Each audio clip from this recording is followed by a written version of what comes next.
Hello everyone, and welcome back to your daily government and financial news update. In today's video, we'll be discussing the inflation report from yesterday, in addition to the record-breaking COLA given out to Social Security recipients. And so with that, we'll also be going over what Social Security beneficiaries can expect to receive in 2023, along with both some good and bad news to look out for in the future. And finally, we go over some updates in the stock market and Bitcoin. Now, as always, I am definitely interested in hearing your thoughts on everything, and I wanted to quickly thank everyone for giving my videos likes and sharing them, as that certainly helps push these videos out to other people like you. Okay, so we all heard the news yesterday, which we all sort of predicted. The Social Security cost of living adjustment for 2023 did come in at 8.7%, which even though wasn't as high as some of the predictions in the high 9s or low 10s earlier this summer, was still the highest increase in 40 years. This will now increase the average Social Security retiree benefit by $146 per month, up from $1,681 this year to $1,827 in 2023. Furthermore, we also had the new max benefit for those currently receiving SSI or Ssdi, with the new max benefit for SSI individuals being $914 per month, which is an increase of $73. For non-blind Ssdi, the max amount is being increased by $120 up to $1,470 per month, and for blind Ssdi, max benefits are increasing up to $2,460 per month, a bump of $200. Now, even though an increase this high is good news, really, at the end of the day, it's not exactly a raise, considering all it's really doing is allowing people who receive these benefits to somewhat catch up with the higher prices. Now, starting in December, you should be able to see a notice online which will state how much your checks for next year will be, and you should also be receiving a letter in the mail showing the exact same thing. So later on in this video, I am going to get into some of the good and bad news, including some very important details about Social Security and what may impact the size of your checks for next year. But first, I am going to quickly dive into some of the inflation numbers that were released for the month of September. Okay, so first off, inflation did see an increase of 0.4% from August to September, which was more than the Dow estimate of 0.3%. And over the last year, inflation is now up 8.2%. So the good news here is that the year-over-year reading for inflation has dropped from 9% in June to 8.5% in July to 8.3% in August, and now at 8.2%. So over the last few months, that has dropped by 0.8%. The bad news here is a 0.4% gain over the last month would be an annualized gain of 4.8%, which is still way too high, and it is apparent that not enough is being done to cool these higher prices. More than likely, in early November at the Federal Reserve's next meeting, we'll see yet another rate hike of 75 basis points, which they hope will finally knock out this inflation. This would be the fifth 75 basis point rate hike in a row and would put our new federal funds rate at 3.75 to 4%. The last time we've seen it this high was back in 2007 and 2008. Whether or not we'll have to boost the rate all the way up to 20% like the Fed did in the early 1980s is hard to say, but I would say it is pretty unlikely.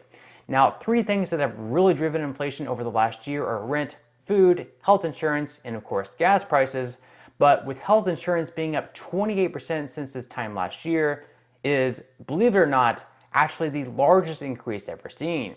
Rent is seeing the largest increase since 1982, up by 7.2%, and groceries are also up by 13% in the last year. Now, with Thanksgiving right around the corner, turkey prices are also on the rise, with skinless turkey breasts reaching a record high of $6.70 per pound, 112% higher than last year, and uncooked turkey prices are also up by 17%. Meats, poultry, fish, and eggs have also been up by 9% over the last year, with dairy-related products up 15.9%, fruits and vegetables up 10.4%, and so even though some things such as gasoline prices did fall by nearly 5% in the last month, all in all, inflation still seems to be a real problem. Now, back to the Social Security cost of living adjustment. With it comes some potentially good and bad news. First, the good news, which is that for the first time in 10 years, Medicare Part B premiums will actually be going down in 2023 to $164.90, and along with that, the annual deductible for Part B will also decrease down to $226 for next year. This means that most people receiving Social Security benefits will be able to see more of their increase, since surprisingly, again, these numbers did not increase. The bad news, on the other hand, is that the higher cost of living adjustments handed out for next year could potentially impact Medicare costs in the future. This is because any increase in the income of people who receive Medicare can play an impact on how much they pay in Medicare premiums. That is, if their income ends up surpassing certain thresholds. So for example, some people currently receive low-income assistance for healthcare costs, but if their income rises too much because of the 8.7% COLA, that could potentially make them ineligible for this assistance. In fact, according to a recent survey by the Senior Citizens League, 38% of people who received low-income assistance in 2021 said that their benefits were actually reduced the following year just because of the 5.9% COLA given out. Additionally, 16% of people reported that because their income was right on the borderline, they lost access to one or more low-income programs altogether. So there's that issue, and also we have more bad news that some people may need to keep in mind. That is, considering that 85% of Social Security benefits can be taxable, if provisional income is above $25,000 for single filers or $32,000 for joint filers, this means that it's possible that a higher portion of Social Security income may now be taxable just because of the higher COLA in 2023. And finally, I'm sure that you've all heard about these solvency issues within the Social Security program, where many expect that the Social Security Trust Fund will only be able to pay out the full benefit through 2035. Well, with the higher COLA given out this year, it is possible that this date may get pushed forward even more. Now, there are currently a couple of different proposals out there to fund the Social Security program for a longer period of time, but until lawmakers begin to feel a lot more pressure, that is, maybe having just a few months or maybe just a year to fund the program rather than an entire decade, it's hard really seeing them getting anything accomplished.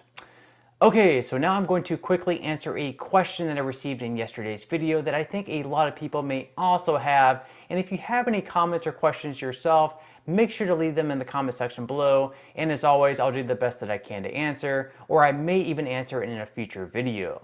Okay, so the question for today's video is from Tony. Tony asks, when calculating our 8.7% monthly increase, which number do we use?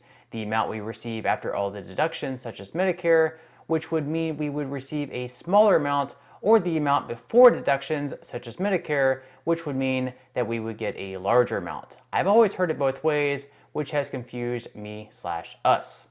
Okay, thank you so much for your question, Tony. And the way that they calculate the COLA is they take whatever your gross benefits are and multiply that by 8.7%. So let's say that you earn $1,000 per month gross. You'll multiply that by 1.087, which is $1,087. Then, once you get that number, you'll subtract all your deductions, such as your Part B premium. Now, like I mentioned earlier, by December at latest, you should be receiving a notice online from Social Security detailing what your benefit will look like for next year, and you should also be receiving a letter in the mail as well. Now, moving into some money news real quickly, stocks saw quite the interesting day where, as expected, when the inflation news was released showing it higher than expected, the S&P 500 immediately tanked by over 2%, which wasn't too big of a surprise, considering that is the predictable thing that investors would do when bad news is released. But then the market rallied for no particular reason, and the S&P 500 finished the day in the green, up big by 2.60%. The Dow Jones and the Nasdaq were also up big on the day, with the Dow Jones in the green by 2.83%, and the Nasdaq also up by 2.23%. Today we have many banks such as JP Morgan Chase and Wells Fargo releasing their quarterly earnings, which may have an impact on how stocks perform for today, but so far futures are actually currently down, with Dow futures in the red by 0.18%, S&P 500 futures down by 0.22%, and Nasdaq futures are also down by 0.39%. Now, with that said, if you would like to receive up to 12 free stocks and $5 worth of Bitcoin, in the comment section below, I will leave a link where you can receive just that from my partner in Webull.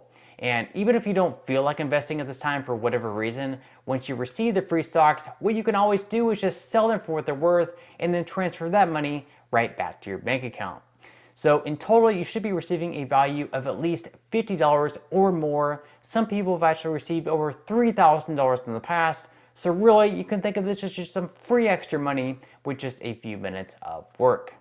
But on that note, I'm going to go ahead and wrap up this video. If you enjoyed the content in today's video and you would like to see more like it, make sure to give this video a like, subscribe to my channel, and also ring the notification bell. That way you won't be missing any of my future videos. And until next time, I hope you have a wonderful rest of your day, and I'll see you in the next video.